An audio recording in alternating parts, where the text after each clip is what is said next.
നിങ്ങളൊരു പഴംപൊരി ലവറാണോ? അതുപോലെ തന്നെ എപ്പോഴെങ്കിലും പഴംപൊരി കഴിച്ചിട്ട് ഞാൻ ഉണ്ടാക്കുമ്പോഴെന്താ ഇതുപോലെ ആവാത്തെന്ന് നിങ്ങൾക്ക് തോന്നിയിട്ടുണ്ടോ? ഉണ്ടെങ്കിൽ ഇതാ ഈ ഒരു റെസിപ്പി ഒന്ന് ട്രൈ ചെയ്ത് നോക്കിക്കോളൂന്നേ. വെറുതെ പറയുന്നില്ല, അടിപൊളിയാ. അപ്പൊ ഇതിന്റെ റെസിപ്പി വേണ്ടേ? വാ പറഞ്ഞുതരാം.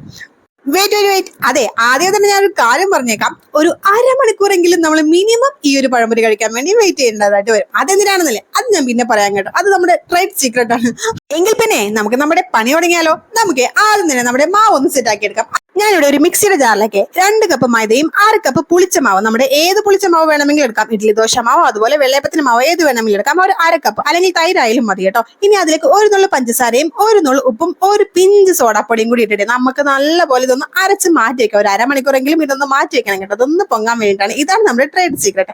കഴിഞ്ഞിട്ടില്ലടോ, ഇനിയുണ്ട് ട്രേഡ് സീക്രട്ട്. രണ്ടാമത്തതാ ഇതാണ്. നമ്മുടെ പഴം ഒന്നതാ ഇതുപോലെ ഒന്ന് ആവിയിൽ ഒന്ന് പുഴുങ്ങിയെടുക്കാം. നല്ലപോലെ പുഴുങ്ങണം എന്നല്ല, ഒരു 2-3 മിനിറ്റ് ആവിയിൽ ഒന്ന് വേവിച്ചെടുക്കാം. എന്നിട്ട് ഇതുപോലെ ഒന്ന് നീളത്തിൽ അരിഞ്ഞു വെച്ചിട്ട് നമ്മുടെ ആ പുളിച്ച മാവിലേക്കുണ്ടല്ലോ ഇതൊന്ന് മുക്കിയെടുത്തിട്ട് നല്ല ചൂടുള്ള എണ്ണയിലിട്ടിട്ട് വറുത്ത് കോരി എടുത്ത് കഴിച്ചാലുണ്ടല്ലോ, നമ്മുടെ ഇന്നത്തെ കാര്യം ഞാൻ പറയുന്നില്ല, നിങ്ങൾ തന്നെ ട്രൈ ചെയ്ത് നോക്കിക്കോളൂ.